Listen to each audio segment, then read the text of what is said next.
Hello, Mr. Skywalker, and thank you for meeting me today on Zoom to go over a few housekeeping items prior to beginning therapy with me. I sent you a packet which includes my internal office policies and procedures. Did you get that packet? Yeah, I got it. Thank you. Great. So I'm going to go over a few things before I go over the contents of the packet. First of all, appointments and scheduling and cancellations. I do have a 24-hour pre-appointment cancellation policy. If it's an emergency, of course, we can discuss how to proceed at that time. However, please give me 24-hour notice if you need to cancel. And of course, I would do the same for you. And if you need to cancel the day of, you will be billed for that session. Does that make sense? Yes, understood. Okay, great. Insurance and billing. I will work with your insurance and bill for all the services through them. If you owe a copayment, it will be due at the time of service. Okay? Okay, I can do that. Okay, great. If you have no insurance or your insurance denies payment, you will be held responsible for the cost of the appointment. Okay? Okay, Great. Confidentiality and its limits. So I am a mandated reporter and I will keep your information confidential. With that being said, you should know that confidentiality has some limits to it. If I ever feel at any time that you may harm yourself or others, I am mandated to report to the proper authorities, such as your local law enforcement or protective agencies such as CPS or APS. Okay? okay, Great. In order to ensure confidentiality, I do have release of information forms that I may have to have you sign from time to time to disclose information to others about your care. Okay? okay, And those forms are in your packet, so I may need you to sign them from time to time, but if you lose that packet, don't worry, I always have extra forms. Okay?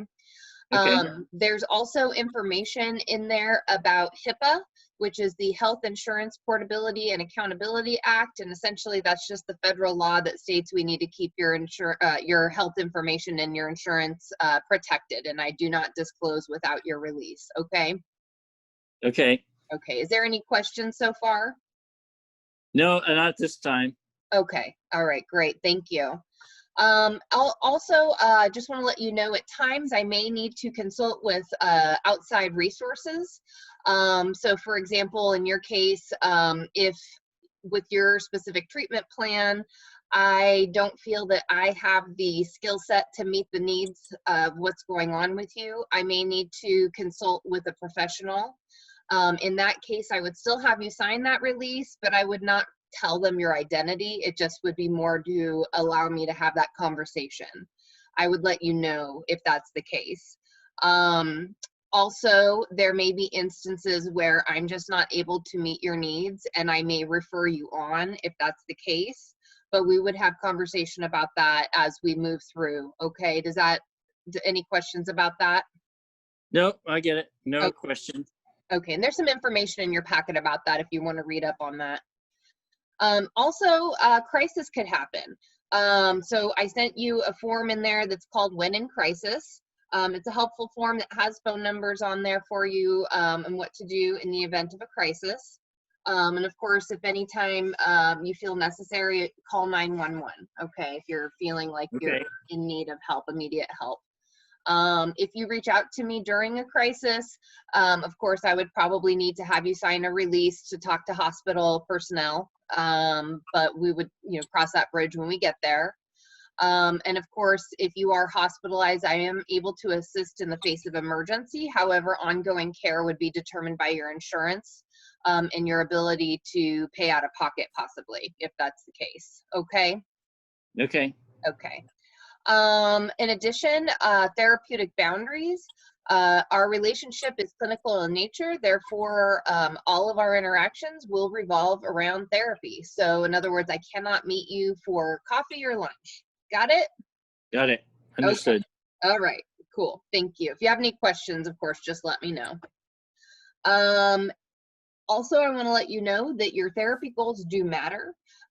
Even though I look at therapy through the lens of a therapist, and that's to aid in reducing symptoms and help you in your life, you may have specific goals that you want to work on that are potentially out of the scope of your diagnosis. So if that is the case, I want you to let me know so we can work together to incorporate that goals into your plan. And we would do that through the intake assessment. Does that make sense? Yeah. Okay, great. Termination of therapy. After I conduct your initial assessment, I will discuss your treatment plan with you. That includes the length of therapy and how many sessions I deem necessary. I do prefer to maintain an open dialogue about the termination of therapy. And I always like to keep that a mutual conversation that's ongoing. However, it is your right to end at any time. So if you feel that you're done, you're done, and you can just let me know. Okay? Okay. Okay. I do offer surveys to my clients who are willing to take them, and they help to measure progress in your therapeutic goals. So if you're interested in taking a survey, just let me know, and I'll give you an additional 10 extra minutes at the beginning of each session that are not a part of our time together in order to conduct that survey. Okay? Okay. All I right. can do that. Okay, just think about it and let me know, and we'll discuss that in your intake. Okay.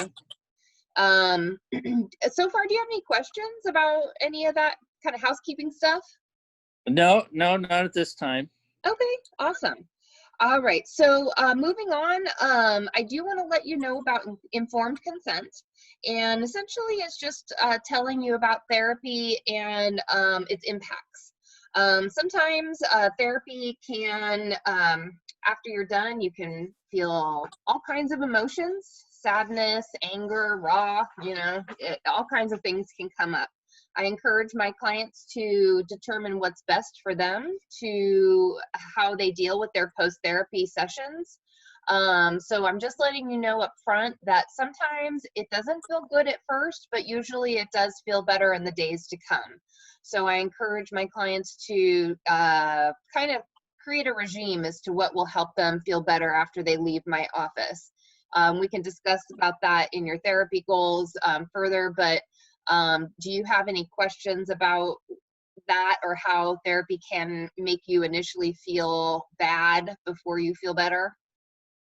No questions. No, I understand. Okay, got it. And then also, I just want to make sure that you know that you will receive a diagnosis, and that is just a part of therapy. It has to do with billing, okay? In order to bill, we have to bill under a code and all that stuff. So sometimes there are stigmas that come attached with diagnosis, but I want to let you know that I do a person-centered approach. So you are Mr. Skywalker first, and everything comes after that. So don't worry about the therapy diagnosis. We'll work through that together, but essentially just know that that's going to happen. Okay. Okay. Okay. And if you have questions on how to reduce stigma around the diagnosis, we can certainly talk about that. Okay. Okay. Great. And that's really about it. I know that was a lot of information to go over with me, but if you feel that that's workable for you, then do you feel okay about going ahead and scheduling your initial assessment, or Yeah, we could do that. think about it? Yeah. Okay. Sure. All right. Well, I'll go ahead and schedule that with you. Okay. All right. All Thank you. right. Thank you.